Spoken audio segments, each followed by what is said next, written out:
You can recall or replace a sent email if your business is on Microsoft 365 or Microsoft Exchange.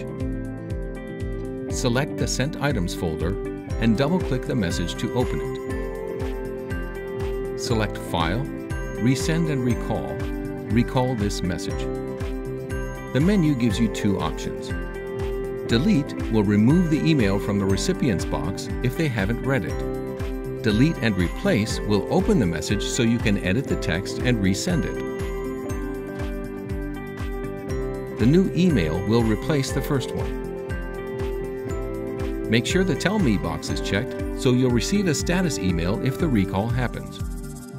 Good catch!